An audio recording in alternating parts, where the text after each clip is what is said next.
former Republican presidential candidate Chris Christie is facing some new allegations coming out of that so-called Bridgegate scandal. A key witness for the prosecution is now claiming for the first time publicly that Christie was in fact aware of those lane closures that led to a massive traffic jam.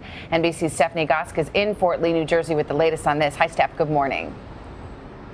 Good morning, Savannah. Well, the George Washington Bridge is the busiest in the world. So when 4 of these access lanes were shut down unexpectedly in 2013, this place was a nightmare. When people realized that it had been done deliberately as a form of kind of political revenge, there was an uproar. Now federal prosecutors say that Governor Chris Christie, despite his denials, knew what was going on. 2 days into the 2013 lane closures on the George Washington Bridge, with cars, emergency vehicles, and school buses stuck in massive traffic jams, New Jersey Governor Chris Christie spoke with 2 former Port Authority officials, David Wildstein and Bill Baroni, at that year's 9/11 memorial service. In a federal courthouse on Tuesday, Wildstein testified that during that conversation, his boss, Baroni, told Christie, "Governor, there is a tremendous amount of traffic in Fort Lee. Please know Mayor Sokolich is frustrated." A Democrat, Mayor Sokolich, did not endorse Christie for governor.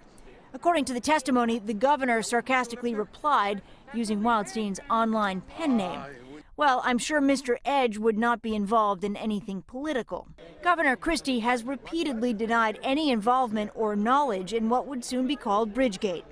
Once again this week, the governor was forced to respond to accusations that he knew more than he admits.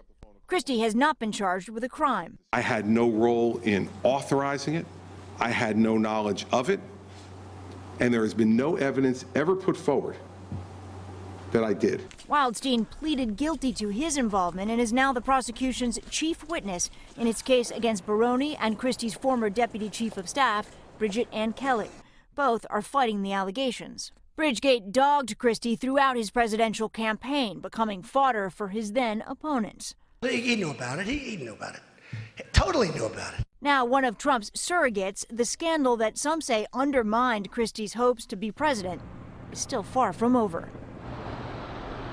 To reiterate, the governor has not been charged with a crime. There have been calls in this state by some Democrats to start an impeachment process, but with little time in his term and no substantial evidence, that seems unlikely. Savannah?